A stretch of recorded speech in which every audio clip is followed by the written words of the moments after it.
तो बस सबसे पहले तो आप ये समझ लीजिए कि हमने ऑर्गेनिक को किस तरह से कवर करना है। ये कंटेंट लिस्ट है जो मेरे ही नोट्स की पिक्चर है। आप लोगों के पास, जिनके पास मेरे नोट्स मौजूद हैं, they can see this content list in their notes as well.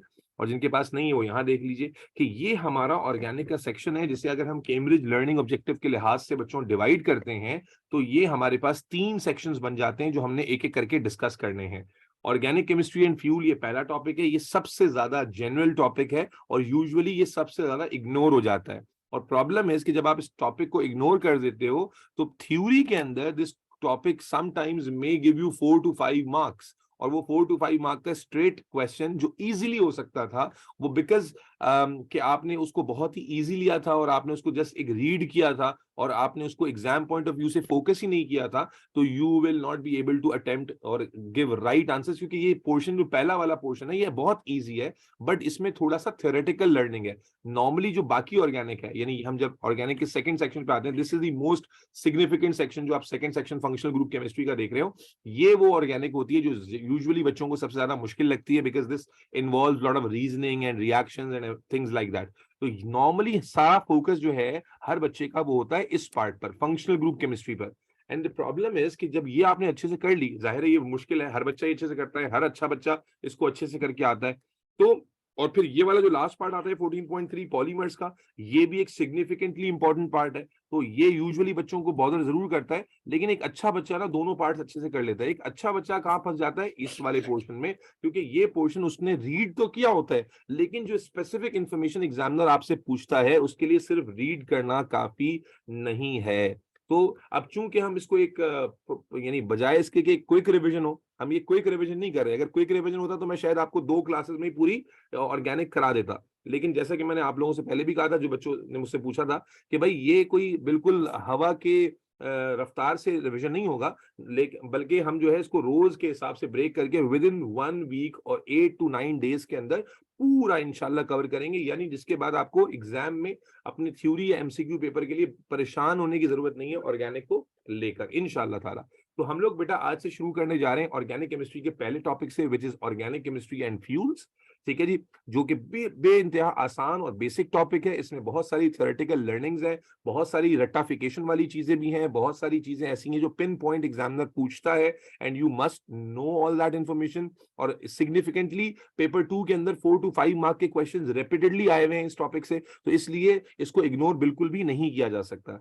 तो सबसे पहले हम 14.1 को जाहिर टारगेट करेंगे, जो हमारा सबसे इजी लेकिन one of the important discussion है। और उसके बाद डेफिनेटली हम ग्रेजुअली मूव कर जाएंगे जो मेन स्ट्रीम ऑर्गेनिक है, जो फंक्शनल ग्रुप की केमिस्ट्री है, अल्केन से कार्बोक्सिलिक एसिड्स तक। एंड देन लास्टली पॉलीमर, जो कि ऑर्गेनिक में इंक्लूडेड है but it's a different topic, उसके ऊपर हम बात करेंगे। ठीक है जी। तो अभी के लिए इंशाल्लाह ताला ये जो आप आज क्लास ले रहे हो, ये क्लास टाइम फिक्स रहेगा। रोज जब तक आपको इन्फॉर्म ना किया जाए कि आज क्लास नहीं है, तो आप समझ लीजिए कि रोज आपकी क्लास ये इस टाइम पर होगी। Monday Tuesday Wednesday Thursday Friday Saturday Sunday नहीं होगी, मंडे टू सैटरडे रोज होगी ये क्लास। ठीक है जी। अगर किसी दिन किसी वजह से नहीं हो सकी तो आपको पहले से इन्फॉर्म कर देंगे, लेकिन यह है कि आप जहन में रखें कि रोज आपको ये स्लॉट 1 से 1.25 घंटे का निकालना है और एक हफ्ते के अंदर ही इंशाल्लाह इसको पूरा करना है, ताकि इतना गैप ना आ जाए कि जहन से निकल जाए।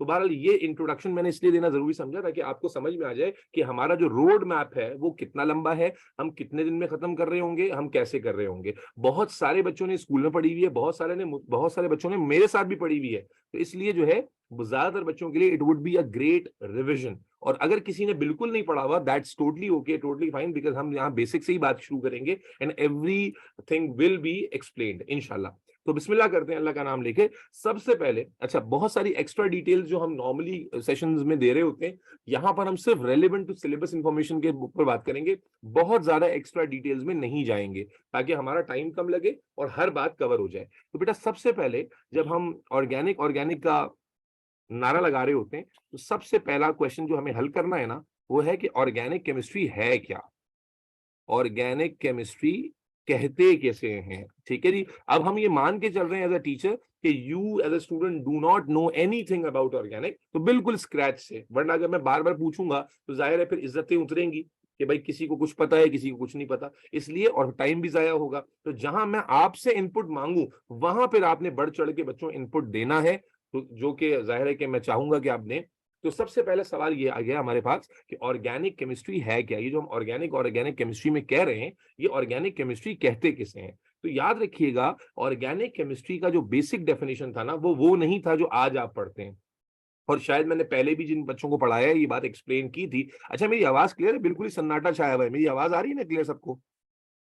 Yes sir. Yes sir. चलें जी, तो सो नहीं जाना भाई। वैसे मुझे उम्मीद है कि रात के अंदर तुम लोग ज्यादा जागते हो, दिन में सोते हो, तो उम्मीद है कि सब एक्टिव होंगे, अल्लाह की जात से उम्मीद यही है। चलो बिस्मिल्लाह करते हैं। अच्छा, हर बात जो हम डिस्कस कर रहे हैं वो आपने मैं लिखवाता भी जाऊंगा और साथ साथ हमने याद करनी, कोशिश करनी याद होती चली जाए, ताकि जब हम इमीडिएटली टॉपिक कोई कंप्लीट हो और हम पास पेपर की तरफ जाएं तो फिर वहां दोबारा से मुझे एक्सप्लेन ना करना पड़े, आपको चीजें याद हों। और जब मैं आपसे इनपुट मांगू तो आप बढ़ चढ़ के, भले से देख के ही सही, जो नोट्स में लिखवा रहा हूं उसको देखकर ही रीड करें, लेकिन बढ़ चढ़ के पार्टिसिपेट करेंगे तो याद हो जाएगा। इसको लास्ट चांस समझ के एक हफ्ते को कि ऑर्गेनिक की तैयारी कंप्लीट करनी है, इस जो है ना वो पॉइंट ऑफ व्यू को ध्यान में रख के शुरू करें। तो सबसे पहला सवाल हमारे पास आ गया कि ऑर्गेनिक केमिस्ट्री है क्या। तो सर आपको क्या बता रहे हैं कि ऑर्गेनिक केमिस्ट्री का जो डेफिनेशन आज हम पढ़ते हैं, जो अभी हम थोड़ी देर में जानेंगे, वो वहां से ऑर्गेनिक शुरुआत नहीं हुई है, बल्कि ऑर्गेनिक केमिस्ट्री का जो इनिशियल डेफिनेशन था, ऑर्गेनिक का जो वर्ड था, वो निकला था, मैंने पहले भी शायद बताया आप बच्चों को, ऑर्गेनिज्म से। ऑर्गेनिक का जो वर्ड निकला है ना, वो निकला है ऑर्गेनिज्म से। और इसका बैकग्राउंड ये है कि भाई ऑर्गेनिक कंपाउंड्स या ऑर्गेनिक केमिस्ट्री हमने उस वक्त नाम रखा था जब फॉर द फर्स्ट टाइम जो केमिस्ट थे लाइक जे बर्जीलियस और फेराडे, इन लोगों ने लिविंग ऑर्गेनिजम्स के केमिकल कॉम्पोजिशन को स्टडी करना शुरू किया था। देखो एक बात समझो, जब साइंस अपने इनिशियल टाइम पर थी ना, जब साइंस बहुत ज्यादा एडवांस नहीं थी, केमिस्ट्री बहुत ज्यादा एडवांस नहीं थी, तो एट दैट टाइम जो साइंटिस्ट थे ना, they knew only the compounds present in environment, जैसे कार्बन डाइऑक्साइड है, ऑक्सीजन है, या वाटर है। तो जो लिविंग नॉन लिविंग एनवायरनमेंट में जो कंपाउंड्स मौजूद हैं, कॉमन कंपाउंड्स, उनके बारे में हमें मालूमात थी। Nobody had an idea कि जो लिविंग ऑर्गेनिजम्स हैं, like plants, like humans, like animals, insects और अदर टाइप ऑफ ऑर्गेनिजम्स, किसी को भी अंदाजा नहीं था कि ये लिविंग ऑर्गेनिजम्स भी एक्चुअल में एक केमिकल कॉम्पोजिशन ही है। आज हमें पता है ना, अगर किसी को नहीं पता तो मैं जुमला रिपीट कर देता हूं, we all are actually the most complex chemical composition. हम सब एक केमिकल कॉम्पोजिशन ही है। तो उस वक्त जब केमिस्ट्री अपने बिल्कुल इनिशियल टाइम पे थी, तो ये आइडिया उस वक्त किसी को भी नहीं था कि लिविंग ऑर्गेनिजम्स भी एक केमिकल कंपाउंड ही है, एक केमिकल कॉम्पोजिशन ही का नाम है। लेकिन जे बर्जीलियस ने for the first time, Berzelius का नाम अगर याद रह जाए तो बहुत अच्छी बात है, जिसको हम फादर ऑफ ऑर्गेनिक केमिस्ट्री भी कहते हैं, जिसने ऑर्गेनिक केमिस्ट्री की बेस रखी, बुनियाद डाली, डिफाइन किया ऑर्गेनिक केमिस्ट्री को। तो Berzelius was the first one to observe the chemical composition of the living compounds, living organisms. और जब उसने लिविंग रिसोर्सेज को स्टडी करना शुरू किया, एक तो इन्वायरमेंट की नॉन लिविंग रिसोर्स थी ना, जैसे वाटर है, जैसे कार्बन एयर है, तो ये non living part of the environment है। लेकिन जब उसने लिविंग ऑर्गेनिजम्स को स्टडी करना शुरू किया तो he found out that living organisms are also chemical compositions. But the difference is कि जो लिविंग ऑर्गेनिजम्स की केमिकल कॉम्पोजिशन थी वो इंटायरली डिफरेंट थी as compared to non living. क्या डिफरेंस था मेजर? मैं हमेशा ये बात हाईलाइट करता हूं, जो ऑर्गेनिक और इनऑर्गेनिक को अलग करता है वो एक सिंगल लाइन क्या है जो ऑर्गेनिक और इनऑर्गेनिक को अलग करती है, वो है कॉम्प्लेक्सिटी। वो है कॉम्प्लेक्सिटी कि जब हम नॉर्मल इनऑर्गेनिक कंपाउंड्स की बात करते हैं बच्चों, जब हम इनऑर्गेनिक कंपाउंड्स की बात करते हैं तो इनऑर्गेनिक कंपाउंड्स में हमें क्या चीज नजर आती है कि they are small compounds, carbon dioxide, water, SO2 है जी, carbon monoxide, SO3, ammonia, all of these compounds आप देखें, H2SO4, ये सब सारे कंपाउंड्स में आप एक कॉमन चीज देखेंगे कि बड़े छोटे छोटे कंपाउंड्स हैं। यानी छोटे छोटे से मुराद क्या है? आप देखें कार्बन डाइऑक्साइड में एक कार्बन है, 2 ऑक्सीजन है, छोटा सा कंपाउंड है। वाटर में 2 हाइड्रोजन है, 1 ऑक्सीजन है। H2SO4 में 2 हाइड्रोजन, 1 सल्फर और 4 ऑक्सीजन है। तो बहुत बड़े कंपाउंड्स ये नहीं होते। जबकि अगर हम ऑर्गेनिज्म वाले कंपाउंड्स को देखें जो लिविंग ऑर्गेनिजम्स में मौजूद है, फॉर एग्जांपल विटामिन डी का नाम आपने सुना है? भाई विटामिन डी का नाम सबने सुना हुआ है? अरे भाई गूंगे हो गए हो क्या? विटामिन डी का नाम सुना है कभी? Yes sir. सुना है? तो विटामिन डी के अगर हम फॉर्मूले की Yes. बात करें तो विटामिन डी के फॉर्मूले में 1000 से भी ज्यादा कार्बन होते हैं, 1000 से भी ज्यादा कार्बन है विटामिन डी के फॉर्मूले में। तो आप सोचो कि एक तरफ आप इनऑर्गेनिक कंपाउंड देख रहे हो जिसमें 2 एलिमेंट्स, 3 एलिमेंट्स, 2 एटम्स, 4 एटम्स पर मॉलिक्यूल है, पर कंपाउंड है, और दूसरी जगह आप क्या देख रहे हो, एक सिंपल सा ऑर्गेनिक कंपाउंड। विटामिन डी कोई बहुत कॉम्प्लेक्स ऑर्गेनिक कंपाउंड नहीं है, लेकिन उस कंपाउंड में भी आप क्या देख रहे हो कि ऑलमोस्ट 1000 के आसपास जो है वो कार्बन है। तो इससे क्या अंदाजा होगा भाई, नए और पुराने बच्चों, क्या अंदाजा होगा जब मैं कहूंगा कि एक ऑर्गेनिक कंपाउंड जो होता है या लिविंग ऑर्गेनिज्म का जो कंपाउंड होता है वो बहुत ज्यादा एटम्स पे कंसिस्ट करता है। तो डेफिनेटली आपके माइंड में एक विजन क्रिएट होगा कि यार ये कंपाउंड बहुत बड़े, बहुत साइज में बहुत बड़े कंपाउंड्स होंगे, because they are made up of large number of atoms. बहुत ज्यादा एटम्स इनमें मौजूद हैं, तो डेफिनेटली जो इनका स्ट्रक्चर होगा, इनका जो कॉम्पोजिशन होगा वो बहुत ही कॉम्प्लेक्स होगा। खुलासा, मैंने क्या कहा, ऑर्गेनिक केमिस्ट्री को आज की तारीख में in today's world we do not define with the reference of organism, but organic chemistry का वर्ड ऑर्गेनिज्म से ही आया है, because Berzelius was the first one to study the chemical composition of living organisms, and he found out that living organisms are also made up of chemical compounds, but those chemical compounds of living organisms are entirely different from those which are present in the non-living environment. And what is the major difference? The major difference is the complexity and size of the organic compound as compared to the inorganic. तो organic और inorganic को अगर एक student के angle से आप देखें ना, तो केमिस्ट्री की 2 ब्रांचेस हैं। एक वो ब्रांच जो रिलेटिवली सिंपलर कंपाउंड्स की स्टडी है, छोटे कंपाउंड्स की स्टडी है, और organic on the other hand वो ब्रांच ऑफ केमिस्ट्री है जिसमें आप बहुत बड़े बड़े और कॉम्प्लेक्स कंपाउंड्स की स्टडी कर रहे हो। ये वो इनिशियल कॉन्सेप्ट था जहां से ऑर्गेनिक स्टार्ट हुई। ऑर्गेनिक को ऑर्गेनिक इसीलिए कहा गया because it was the study of compounds of living organisms, क्योंकि लिविंग ऑर्गेनिजम्स के जो कंपाउंड थे they were totally different from those present in the non living environment. Later on जब हमने फर्दर रिसर्च की और ऑर्गेनिक कंपाउंड के structure तक पहुंचे और ऑर्गेनिक कंपाउंड के अरेंजमेंट को स्टडी किया, तो वी फाउंड आउट कि all these organic compounds have one single element in common, and that one single element was carbon. ठीक है ना, ये पूरी एक 100 साल, एक सेंचुरी की रिसर्च है। यानी इनिशियली जब ऑर्गेनिक केमिस्ट्री का वर्ड आया था तो वी ओनली न्यू कि यार ये वाले जो कॉम्प्लेक्स कंपाउंड्स है ना, ये लिविंग ऑर्गेनिजम्स में होते हैं, बस उनकी एग्जैक्ट डिटेल हमें बहुत अरसे के बाद पता चली। And then we found out कि these compounds are made up of, basically made up of carbon atoms, और कार्बन एटम इनका मैंडेटरी पार्ट है। और उसके बाद फिर हमने जनाबे अली इसको आहिस्ता आहिस्ता डेफिनेशन को रिफाइन किया, रिफाइन करते गए, और आज की डेफिनेशन तुम्हें याद रखनी है, जो तुमने लिखनी होगी अगर एग्जाम में आ जाएगी, तो वो कुछ मुख्तलिफ है, क्योंकि आज की जो डेफिनेशन है ऑर्गेनिक केमिस्ट्री की, वो बहुत बड़ी ब्रांच ऑफ केमिस्ट्री को 2 कीवर्ड्स में डिफाइन करती है। और वो क्या है, आज हम ऑर्गेनिक केमिस्ट्री को कैसे डिफाइन करते हैं, द स्टडी ऑफ, अब यहां से एग्जाम में लिखना होगा, the study of hydrocarbons and their derivatives. यानी फ्रॉम द पॉइंट कि जब आपने ये पॉइंट रेज किया था या ये विजन या ये कॉन्सेप्ट दिया था कि भाई ऑर्गेनिक कंपाउंड्स वो होते हैं जो लिविंग ऑर्गेनिज्म में होते हैं, वहां से इवॉल्व होते होते होते होते होते होते आज की ऑर्गेनिक केमिस्ट्री को हम 2 कीवर्ड्स में डिफाइन कर देते हैं बेटा। कीवर्ड नंबर 1 क्या है बच्चे, हाइड्रोकार्बन। कीवर्ड नंबर 2 क्या है, डेरिवेटिव। दोनों लिखना जरूरी है। आज हम ऑर्गेनिक केमिस्ट्री को कैसे डिफाइन कर रहे हैं, सबको क्लियर होना चाहिए कि बेटा it is the study of hydrocarbons and their derivatives.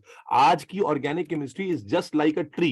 Imagine करो एक दरख्त को देखा है ना आपने, आप क्या देखते हो एक दरख्त में कि भाई ये अंडरग्राउंड उसकी रूट्स है, फिर उन रूट से स्टेम ग्रो करती है, और फिर उन स्टेम से ही पूरा दरख्त ग्रो कर जाता है। तो आज ऑर्गेनिक केमिस्ट्री को इसी वर्जन में पढ़ा जाता है। असल में ये जो वर्ड हमने लिखा है ना हाइड्रोकार्बन, इस हाइड्रोकार्बन की वैल्यू रूट की है। Hydrocarbon are just like roots in organic chemistry, basic है, मदर है ऑर्गेनिक केमिस्ट्री की। यानी वो क्लास ऑफ कंपाउंड्स हैं जो ऑर्गेनिक केमिस्ट्री की रूट का रोल प्ले करते हैं। और जैसे प्लांट में आप देखते हो कि एक रूट से स्टेम निकलती है, फिर स्टेम में ब्रांचेस होती हैं, फिर ब्रांचेस से लीव्स हैं, फ्लावर्स हैं, फ्रूट है, बिल्कुल इसी तरह ऑर्गेनिक केमिस्ट्री के अंदर जो बेसिक क्लास है जिससे सारे ऑर्गेनिक कंपाउंड्स ड्राइव होते हैं, सारे ऑर्गेनिक कंपाउंड जो है इससे फॉर्म किए जा सकते हैं, वो क्लास है हाइड्रोकार्बन। और डेरिवेटिव के वर्ड का क्या मतलब हुआ कि जो कुछ भी हाइड्रोकार्बन से बनता है उसे हम उसका डेरिवेटिव कहते हैं। तो 2 वर्ड्स के अंदर, यानी जैसे अगर हम प्लांट के लिए क्या कहते हैं, रूट और इससे बनने वाली हर चीज, तो रूट से बनने वाली हर चीज क्या है, रूट से ही स्टेम आ रही है, फिर रूट से ही ब्रांचेस आ रही हैं, लीव्स आ रहे हैं, फ्लावर आ रहे हैं, तो सारा ट्री उसमें आ जाएगा। तो आज की तारीख में हम ऑर्गेनिक का क्या डेफिनेशन लिख कर आएंगे पेपर में, बोलो भाई, दी स्टडी ऑफ, अरे बोलना पड़ेगा अब तो, जब बोलने के लिए कहूँ तो बोलो, the study of hydrocarbon and, Hydrocarbons and कोशिश करना And याद their हो जाए, the study of hydrocarbon and their derivatives. ठीक है जी। और what is the importance of hydrocarbon, भाई नए और पुराने बच्चों सबके लिए, hydrocarbon are just like root of a tree, जैसे एक दरख्त की रूट है और पूरा दरख्त उससे फिर फॉर्म हो जाता है, बिल्कुल इसी तरह ऑर्गेनिक केमिस्ट्री में आज की तारीख में हाइड्रोकार्बन मदर क्लास है। इससे आप सारे ऑर्गेनिक कंपाउंड को फॉर्म कर सकते हैं। एग्जामिनर फिर बड़ा खबीस है, वो यहां पर छोड़ता नहीं है बेटा। आपको एग्जामिनर क्या कहेगा, हाइड्रोकार्बन को डिफाइन करो, ये हाइड्रोकार्बन क्या है, हाइड्रोकार्बन किसे कहते हैं। तो यहां पर अक्सर बच्चे डेफिनेशन में गलती भी कर जाते हैं। डेफिनेशन हम लिखते जाएंगे, वो कंपाउंड, दोज कंपाउंड, अच्छा बहुत कुछ आपको आता भी होगा तो रिवाइज होता जाएगा, those compound which contain carbon and hydrogen only, carbon and hydrogen only, ये ओनली का वर्ड लिखना बहुत जरूरी है। वो कंपाउंड जिनमें सिर्फ कार्बन और हाइड्रोजन एटम हो, वो कंपाउंड जिनमें सिर्फ कार्बन और हाइड्रोजन एटम्स हो, उन्हें हम हाइड्रोकार्बन्स कहते हैं। And hydrocarbons are the root of organic compounds. ठीक है जी। यहां पर ओनली का वर्ड अगर नहीं होगा तो इस डेफिनेशन का कोई नंबर नहीं मिलेगा। ठीक है जी। क्योंकि अगर आपने ये लिखा कि भाई those compounds which contain carbon and hydrogen, तो इसका सेंस क्या जा रहा है कि कार्बन और हाइड्रोजन तो होगा और भी कुछ हो सकता है, नहीं। हाइड्रोकार्बन में you need to mention clearly कि भाई सिर्फ कार्बन और हाइड्रोजन। फॉर एग्जांपल, अगर हम एग्जांपल से समझने की कोशिश करें, तो मैं अगर एग्जांपल में फॉर्मूला लिखता हूं CH4, तो क्या इस CH4 को हम हाइड्रोकार्बन कह सकते हैं भाई? बढ़ चढ़ के पार्टिसिपेट करो, क्या इस CH4 को? जी भाई Yes, sir. कह सकते हैं, हुरिया? Yes, sir. इसी तरह अगर मैं Yes, लिखता sir. हूँ C6H6, तो इज इट अ हाइड्रोकार्बन बच्चों? Yeah. बिल्कुल, Yes, it is sir. A hydrocarbon. ठीक है, लेकिन अगर मैं लिखता हूँ C6H12O6, is it a hydrocarbon? No. No. sir. No, sir. Not. It could be an organic compound, ये ऑर्गेनिक कंपाउंड हो सकता है, लेकिन ये हाइड्रोकार्बन नहीं है, because the definition of the hydrocarbon says that compound which contain carbon and hydrogen only. ठीक है जी। या तो आप वर्ड ओनली लिखें या ये मेंशन करें कि those compound which contain carbon and hydrogen and no other element, no third element, तो फिर डेफिनेशन ठीक होगी। तो ये मुफ्त के एक एक नंबर होते हैं, आसानी से आप हासिल कर सकते हो। गड़बड़ क्या होती है नॉर्मली कि एक एक वर्ड पर तवज्जो ना देने की वजह से आप मिस्टेक्स करते हो। तो बेटा अब हम वापस चलते हैं ताकि याद हो रहा है या नहीं हो रहा है चेक करते जाए। तो हमने ऑर्गेनिक केमिस्ट्री स्टार्ट की, आज सेशन 1 है, और इस सेशन 1 में आज हम बेसिक टॉपिक को कवर करेंगे। जैसे जैसे टॉपिक पूरे होंगे साथ साथ हम उसको पास पेपर प्रैक्टिस भी करते चले जाएंगे। तो ऑर्गेनिक केमिस्ट्री में हमने कहां से शुरू किया कि ऑर्गेनिक केमिस्ट्री का जो वर्ड है वो ऑर्गेनिज्म से आया है, और because initially it was thought कि ये वो कंपाउंड्स हैं जो लिविंग ऑर्गेनिजम्स में होते हैं, और ये बहुत ही कॉम्प्लेक्स कंपाउंड्स थे, बहुत ही बड़े कंपाउंड्स थे, therefore they were totally different from those जो उस वक्त तक डिस्कवर्ड थे, इसलिए इनको यूनिक एक जो है ना वो आइडेंटिफिकेशन मिल गई। लेकिन आज रिफाइन कर करके हम ऑर्गेनिक कंपाउंड की किस डेफिनेशन पे पहुंच गए? आज क्योंकि ऑर्गेनिक केमिस्ट्री एक बहुत बड़ी केमिस्ट्री बन चुकी है, तो हमने पूरी ऑर्गेनिक को 2 वर्ड्स में जो है वो डिफाइन कर दिया है। ऑर्गेनिक की पूरी बेस जिसको हम हाइड्रोकार्बन कहते हैं, और फिर हाइड्रोकार्बन से बनने वाले कंपाउंड जिनको हम डेरिवेटिव्स कहते हैं। तो हाइड्रोकार्बन की स्टडी और उनके डेरिवेटिव्स की स्टडी को ऑर्गेनिक कंपाउंड कहा जाता है। हाँ, एक बात और क्लियरली मेंशन कर दूं मैं, बहुत इंपॉर्टेंट बात है, अभी ध्यान में आ गई, एमसीक्यू में भी आया हुआ है। क्या? देखो, जब हम हाइड्रोकार्बन कहते हैं तो अक्सर बच्चों को लगता है कि सिर्फ कार्बन के कंपाउंड, जबकि हमने अभी क्लियरली मेंशन किया कि hydrocarbon are compounds of carbon and hydrogen only, तो इसमें हाइड्रोजन भी होगा। ठीक है, लेकिन इसमें कुछ एक्सेप्शंस है, और ये एक्सेप्शंस आपको हमेशा पता होनी चाहिए, जैसे carbon dioxide, carbon monoxide, metal carbonate and metal hydrogen carbonate. आप अगर गौर से देखेंगे तो इन दोनों में कार्बन है, बिल्कुल है, हाइड्रोजन नहीं है, चलो इसको तो आप कहो कि ऑर्गेनिक नहीं है, इसके अंदर भी ऑर्गेनिक नहीं है, लेकिन इसके अंदर अक्सर बच्चे कंफ्यूज हो जाते हैं, क्योंकि इसके अंदर आप देख रहे हो कि हाइड्रोजन भी है और कार्बन भी है।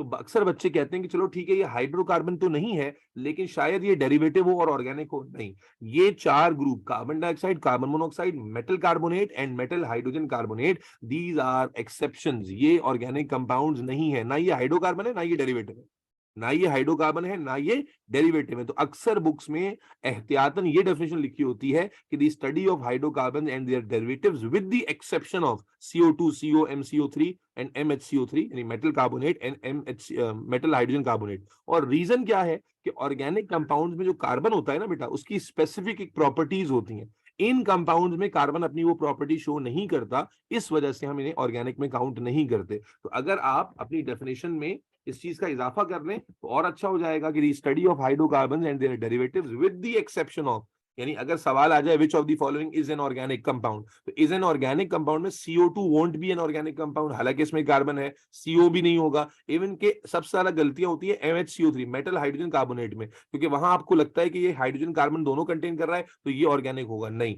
ये 4 ग्रुप जो है वो ऑर्गेनिक नहीं होते। तो वन लास्ट टाइम रिपीट कर लेते हैं, उम्मीद है याद हो रहा होगा। The study of hydrocarbon and their derivatives with the exception of CO2, CO, MCO3 and MHCO3 is called as organic chemistry.